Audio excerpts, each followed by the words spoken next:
ওই যে আমার মাম্মাম শুয়ে আছে, শুয়ে নেই, খেলা করছে মায়ের সাথে। আর এই যে আমার বোন, এদিকে মা আছে, এদিকে বাবা শুয়ে আছে।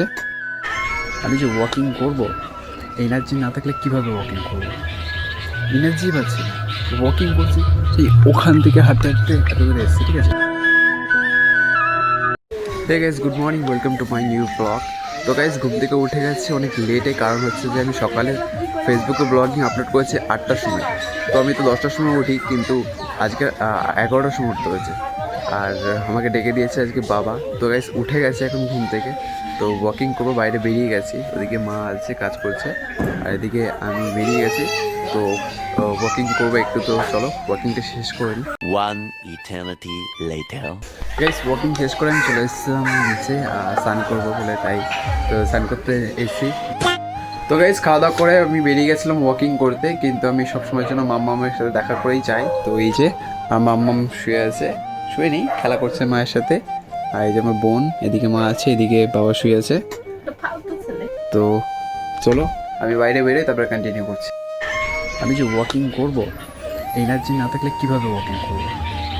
এনার্জি পাচ্ছি না, ওয়াকিং করছি সেই ওখান থেকে হাঁটতে হাঁটতে এত দূরে এসেছি। ঠিক আছে, এখানে দুবার দেখিয়েছি। এই স্টিকগুলো দেখছো, এই স্টিকগুলো ধরে ধরে হাঁটতে হচ্ছে, যেহেতু পুরো প্রেশারটা কিন্তু এর মধ্যে আসছে, ফুল আমার বডির প্রেশারটা এর মধ্যে আসছে। তো এই স্টিকগুলো দিয়ে ধরে ধরে যে হাঁটতে হবে, একটা যে এনার্জি চাই, সেই এনার্জিটা এসে পাচ্ছি না। কোমর ব্যথা যাচ্ছে, আর কালকে রাতের থেকে এই পায়ে আর এই পায়ে ব্যথা হচ্ছিল। তো যাই হোক, হাঁটতে তো বেরিয়েছি, হাঁটতে হবে, যেহেতু ব্লগিং শ্যুট করতে হবে তোমাদের জন্য। তো চলো কত কী করতে হবে দেখা যাক। গাইজ, তো রুমে চলে এসেছিলাম ওয়াকিং করে। আমি সেই কালকে রাতের থেকে এখনো বলতে ব্যথা সহ্য করে যাচ্ছি। আর ব্যথাটা হচ্ছে এটাই যে আমার এই পায়ে ব্যথা, এই পায়ে। তো এইখান থেকে এতখানি পর্যন্ত পুরো ব্যথা হয়, 4000 ভোল্টের যে ঝটকাটা লাগে, তো সেই রকম একটি ব্যথা হয়। কোনো কোনো সময়ের জন্য এরকম ব্যথা হয় যে সহ্য করাই যায় না, ওরা যে চিল্লি, কিন্তু আমি চিল্লাতেও পারবো না অত জোরে, আর কান্না করতে পারবো না। তো যাই হোক, এসব কথা সাইডে রাখি। তো এখন রাত্রির বাজে 10টা, মা আমাকে খেতে দিয়ে গেছে। তো আজকে খাবারে আছে চিকেন, তোমাদেরকে দেখাই। তো এই যে চিকেন কারি আর সাদা ভাত। তো খাওয়া দাওয়া করার পর আমি এবার এডিটিংয়ে বসবো। এডিটিং করতে করতে সে রাত্রি হয়তো 11টা 12টা বাজবে। তো যাক, সব কিছু কমপ্লিট করে আমি আপলোড করবো। আপলোড করার পর আবার ঘুমিয়ে পড়বো। তো চলো দেখা যাক এই পায়ে ব্যথা কতক্ষণে কমে। তো দেখি।